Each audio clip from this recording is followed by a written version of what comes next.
Chapter 7 ज्ञान विज्ञान योग। श्रीमद् भगवद गीता। पिछले अध्याय में हमने सीखा कि मन को कैसे कंट्रोल किया जाए और ध्यान के जरिए खुद को कैसे बेहतर बनाया जाए। लेकिन अब सवाल है, भगवान को कैसे जाना जाए, उनकी असली शक्ति क्या है।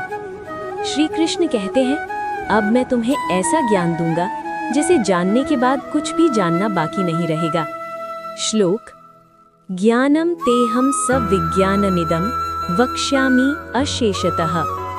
अर्थ: मैं तुम्हें पूर्ण ज्ञान और विज्ञान बताऊंगा जिसके बाद जानने को कुछ भी बाकी नहीं रहेगा। ब्रीम, भगवान की प्रकृति।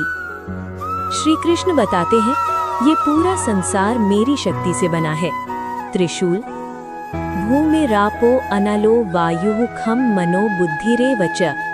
अर्थ: पृथ्वी, जल, अग्नि, वायु, आकाश, मन और बुद्धि, ये सब मेरी प्रकृति है।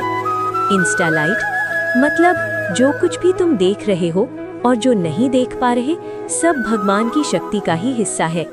एक्सप्लोजन: अब श्री कृष्ण बताते हैं, मेरी माया बहुत शक्तिशाली है।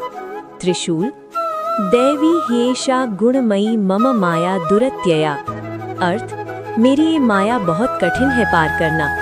ब्रेन मतलब हम दुनिया की चीजों में उलझ जाते हैं और असली सत्य को भूल जाते हैं, यही माया है। नमस्ते। भक्ति के प्रकार। श्री कृष्ण कहते हैं, 4 प्रकार के लोग भगवान को याद करते हैं।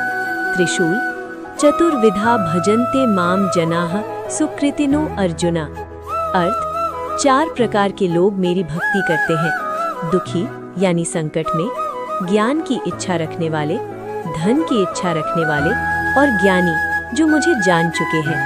स्टार: श्री कृष्ण कहते हैं, इन सब में सबसे श्रेष्ठ वो है जो मुझे सच्चे ज्ञान से जानता है। अर्थ: जैसे कुछ लोग सिर्फ प्रॉब्लम में भगवान को याद करते हैं, कुछ सक्सेस के लिए, लेकिन जो हर समय भगवान को समझता है वही सबसे आगे है। फायर: ये अध्याय हमें सिखाता है, भगवान हर जगह है, माया हमें भ्रमित करती है और सच्चा ज्ञान ही भगवान तक पहुंचाता है।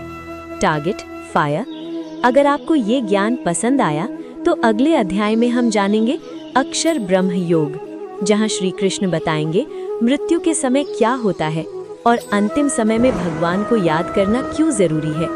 तो जुड़े रहिए इस ज्ञान की यात्रा में।